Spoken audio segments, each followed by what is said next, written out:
All right, happy Friday. Yeah, happy Friday to you, Paul. Another Friday call.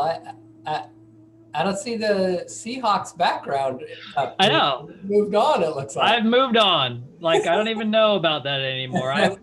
Frankly, I was expecting that at least a little something from you, to be honest with you. And then I was like, Paul, I don't even know what you're talking about anymore. I've learned not to razz people too much. I suppose I should, because these days sports are the thing that I feel like you can kind of like debate and argue about and razz people about, but it really doesn't matter, Like everything else feels completely off limits to discuss and to razz people about. So, Yeah, yeah, man, my Rams really handed it to your yeah, they Seahawks. did. Your four-fingered quarterback really Yeah, handed it to us. That's for sure. So yeah. Hey, no, man, good game. I didn't watch the whole thing, but it was a good game. I mean, Rams defense. It's all about defense for the Rams. So I guess I'll make the same prediction that I did last week, which is, I think the odds are the Rams can't get out of a 30-degree Green Bay tomorrow. So hopefully that means they'll win because Yeah, they yeah, yeah. I'll be interested to see. I'll be watching. Is it tomorrow the game? I think so. Yeah, Okay. it's supposed to be sub 30. I just know pitchers and catchers are reporting here in Yeah, like I 3 weeks. know. So Yeah, that'll be fun. So, anyways, yeah, with the end of the year and football season coming to an end and baseball season starting means tax season is right around the corner. Hoping for a hoping for a more normal season this year. that was a good transition there, by the way. I Thank you. liked that. Yeah. No, you're right. I mean, this is we have various markers that we always point to along the way through tax season, and the beginning of or the end of football season is always one of those markers. The Super Bowl kind of tends to be like the okay, now it's time to really start cranking. Yeah. Um, we've made a lot of changes like every business has. We've put into place a lot of things this year so we could work remotely. And last year that all started in March and April, which was basically at least halfway through tax season. Yep. This year, for tax season, we've kind of thought through how we're going to deal with a lot of these things and have hopefully thought ahead as much as we can to make things as easy as we can on our clients. So we're starting to send out organizers in the next week or two. So I thought maybe we could just kind of go down some of the tools and things that we're putting into place for our clients and what they ought to be looking for in their email and mail over the next couple of weeks. Yeah, sounds good. Yeah. So I think the biggest change is, we've been significantly electronic only in delivering our tax returns and work products to our clients for many years now. Right. That method has been mostly just kind of sending a PDF through our portal or somehow. And then assuming our clients kind of look at those instructions, print out their returns, take care of things that way. This year, um, instead of being mostly electronic and delivering our returns, we really want to go almost exclusively because of COVID, Yeah. and then also because of just it's safer. Right. We've had stories, we've heard stories of people getting stuff stolen out of their mailboxes and things like that.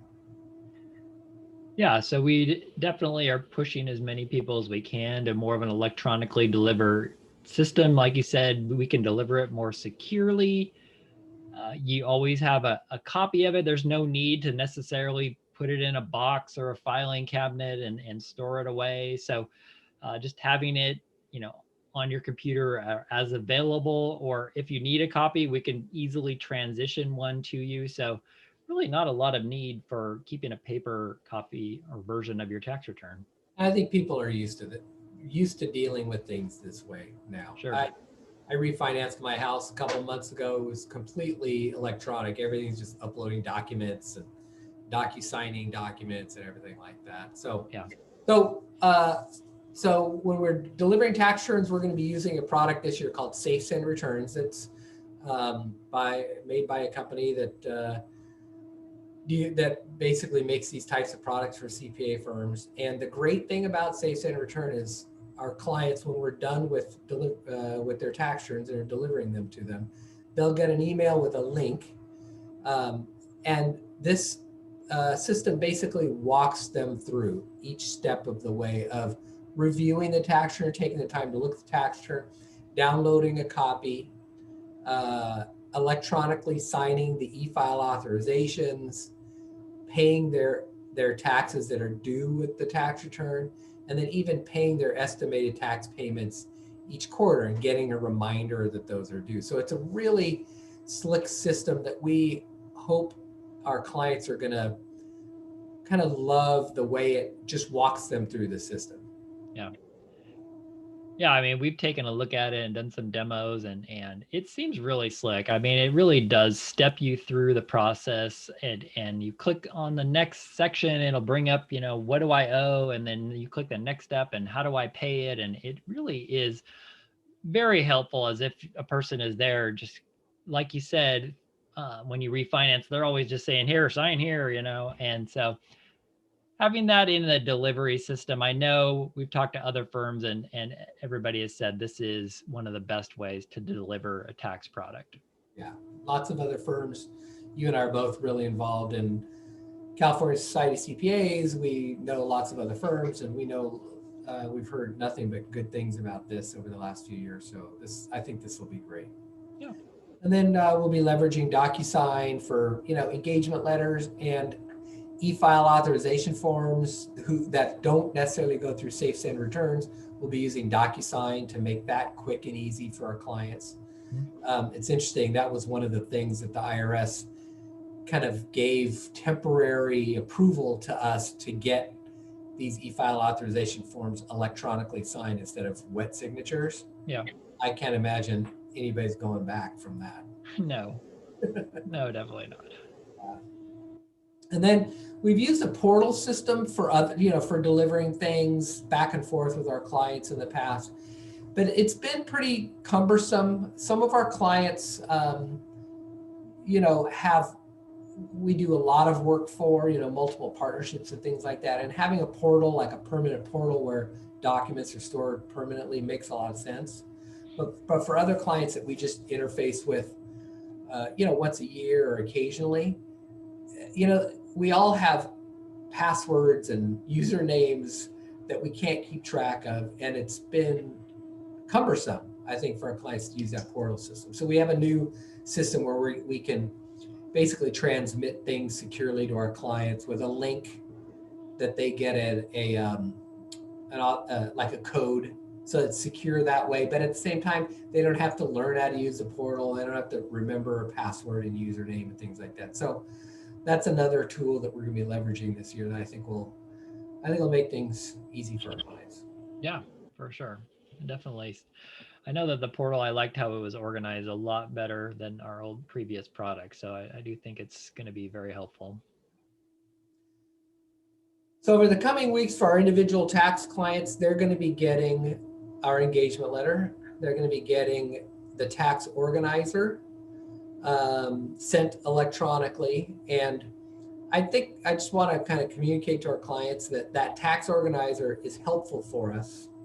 But we recognize that some people, don't completely fill it out. Believe me, it's best when they do.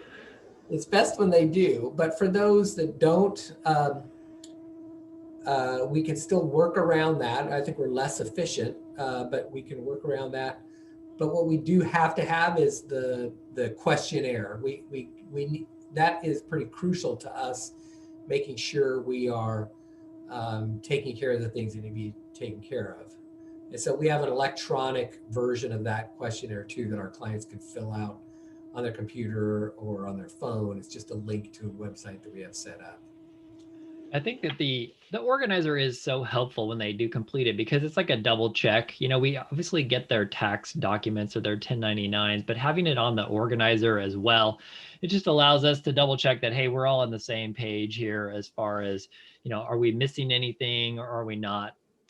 And then the questions, yeah, those are are critical. And I went through them myself to say, hey, can we eliminate some of these? And they're all such, kind of valuable things that we need to know in order to either not miss deductions, to make sure that we're reporting all the proper income. And if there's some potential forms that are missing, I know we talk a lot about there's some foreign tax forms and did you have a foreign bank account? And I think a lot of people are like, why am I answering this? Well, obviously we have quite a number of clients that have foreign bank accounts, and the penalties are outrageous if Yeah. you do not fill out those forms. Yeah, you got a pension that you earned for 8 years when you were living in Canada, Yeah. still in a Canadian pension. The penalties for not reporting that are stiff. Yeah, sure.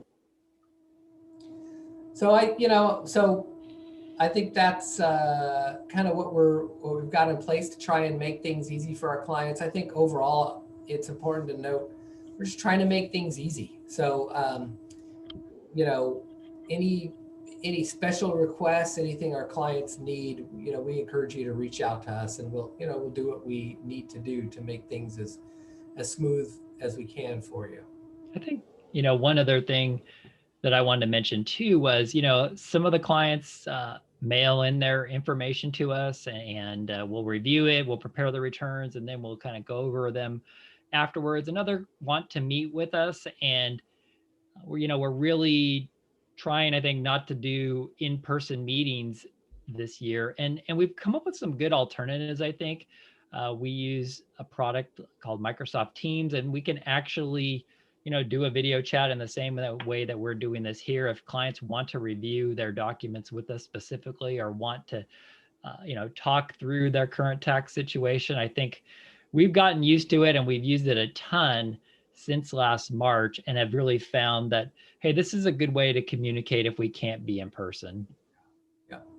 Yeah, I mean, we will, if a client wants to meet and needs to meet in person, give us a call, and we'll figure out ways to make special arrangements to make that happen. But you're right. In general, we're trying to stay safe, and I just think that these tools make it work as almost as well as in-person meetings. Yep. I think the other thing I'll say to that too is, traditionally, and this is dependent on a particular client situation, but traditionally we've met with our clients up front, where they bring in their documents and we go down and ask questions about this and that. I've been finding that for some of my clients that send their stuff up front, just in the mail or electronically, that having that client interview, client meeting, after I've gotten the returns done, and I have a few questions, right? There's always like, how many business miles did you drive this year? There's always a few questions, but that afterwards, I tend to have more information that I can advise a client. I can talk about IRA deductions or retirement plans, or changing the withholdings, or changing the way they pay in their taxes and things like that. So I have found some good success in doing that. Yeah. So I think that's it. I guess the only other thing I would say as we prepare for tax season, for our clients who have K1s and things that require them to always extend, things out of their control, but they're not going to be able to file by the due date, the April 15th due date. We do like to try and tackle that stuff well before April 15th if we can. And so any client that has that situation, shoot us an email, Steve or I, or whoever works with you, Tracy or Lee or Lisa or Billy or whoever it is. And we've got a quick little 2-page extension form that you can answer a few questions, tell us about what taxes you paid and things like that, and we can get those extensions done for you, so that for our sake and yours, we're avoiding the mad dash of April 15th. Yeah. So with that being said, I guess we are officially lighting the torch of the opening ceremonies of tax season, and it's always a dreaded time, but put our head down and start working, those 60, 70-hour weeks, Yep. Time to start cranking Yeah, there's something energizing about it. So, for at least a month. all All right. right. See you Take later.